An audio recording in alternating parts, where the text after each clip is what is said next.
Assalamualaikum warahmatullahi wabarakatuh. Selamat pagi anak bapak semuanya. Hari ini kita teruskan materi kita tentang karya ilmiah. Nah, di sini bapak mengambil satu topik tentang membaca tabel ya. Perlu sekali kita mengetahui bagaimana cara atau kiat untuk membaca tabel.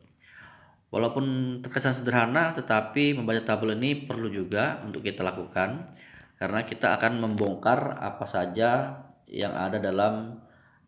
informasi yang ada dalam sebuah tabel.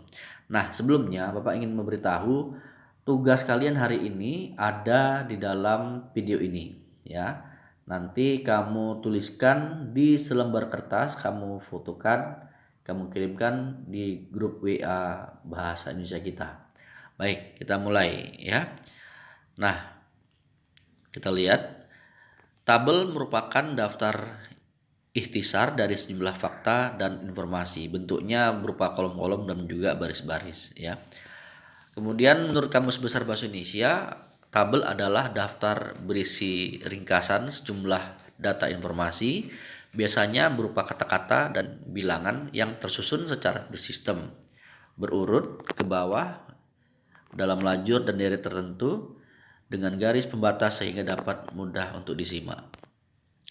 Kemudian tabel merupakan alat bantu visual yang berfungsi menjelaskan sebuah fakta atau informasi secara singkat, jelas dan lebih menarik daripada kata-kata. Jadi tabel itu bisa mewakili kata-kata yang panjang atau kalimat-kalimat yang panjang sehingga ringkas menjadi sebuah tabel.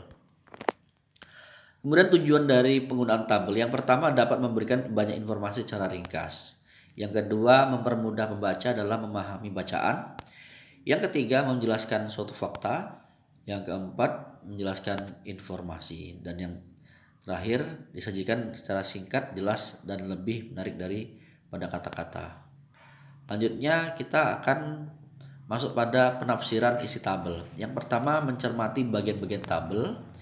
Yang kedua, membaca informasi di sekitar tabel. Ini biasanya judul ya, judul dari tabel tersebut atau keterangan di bawah tabel. Ya, biasanya ada di situ seperti notabene-nya ya, catatan kecil tentang tabel tersebut. Yang ketiga, mengajukan pertanyaan tentang isi tabel. Ya, kita bisa bertanya secara pribadi apa kandungan dalam isi tabel tersebut. Yang keempat, menafsirkan angka-angka atau data dalam tabel tersebut. Kemudian yang kelima, mengaitkan antar data dengan tabel ya.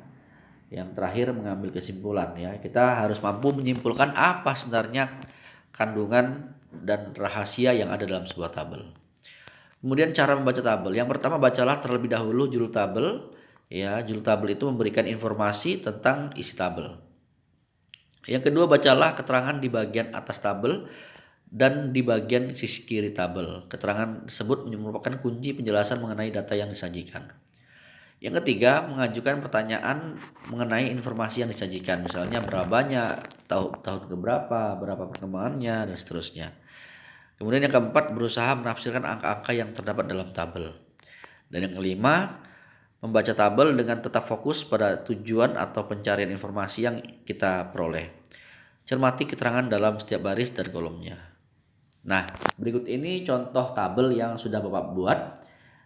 Perhatikan.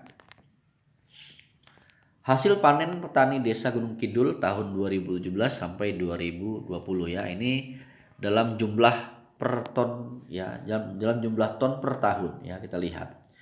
Terdapat 7 tanaman yang diusahakan oleh petani di Desa Gunung Kidul ya.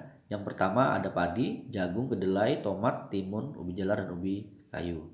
Nah, dari tahun 2017 sampai 2020 ya, di sini terjadi perubahan angka-angka ya hasil panen masyarakat atau petani yang ada di Desa Gunung Kidul. Yang pertama kita lihat padi ya. Padi ini kecenderungannya terus mengalami penurunan ya. Ada penurunan jumlah hasil panen ya. Sehingga eh, perlu adanya penyuluhan dari dinas terkait untuk meningkatkan kualitas hasil panen padi petani Desa Gunung Kidul. Nah, yang kedua begitu juga dengan jagung. Ya, jagung ini ada kecenderungannya meningkat ya walaupun di tahun 2020 anjlok kembali ya. Nah, ini juga perlu secara intensif petaninya diberikan penyuluhan juga ya agar hasil taninya meningkat kembali. Nah, kedelai kita lihat di sini ya hasil panennya rata-rata saja ya dalam kondisi stabil. Ya ini perlu ditingkatkan juga tidak hanya sampai angka 26 di tahun 2020 ya harus terus dinaikkan ya secara signifikan ya. Jadi petaninya agar terus dimotivasi agar hasil panennya terus meningkat. Nah, kita lihat di sini tomat ada kecenderungannya menurun. Nah, ini dikhawatirkan akan terus anjlok ya hasil panennya. Kemudian timun sepertinya terus menurun ya. Ini perlu juga memotivasi para petani timun untuk meningkatkan hasil panennya. Kemudian ubi jalar. Nah, ubi jalar dan ubi kayu ini kita lihat hasilnya terus meningkat. Ya, ini perlu di beri apa ya motivasi, beri bantuan ya mungkin dalam bentuk pelatihan juga tetap bertahan usaha penanaman ubi jalar dan ubi kayunya ya. Nah, kalau kita lihat dari tahun 2017 sampai 2020 ya angka jumlah total dari seluruh eh, tanaman yang diusahakan oleh petani Desa Gunung Kidul ini ya ada kecenderungannya untuk naik ya, untuk naik walaupun di tahun 2020 itu anjlok kembali ya. Nah, jadi di sini dinas terkait misalnya dinas penyuluhan pertanian atau dinas pertanian agar mengintensifkan ya dirinya atau lembaganya membantu para petani dalam bercocok tanam ya di Desa Gunung Kidul. Jadi kehidupan masyarakatnya menjadi lebih baik, kehidupan petaninya menjadi lebih baik. Nah, ini contoh untuk membongkar rahasia dari isi tabel tersebut ya. Masih banyak lagi yang bisa kita angkat sebenarnya ya. Ini contoh saja.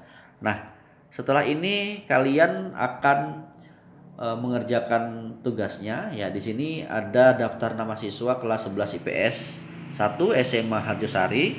Di sini ada nama siswa, pekerjaan orang tua siswa dan juga penghasilan orang tua siswa.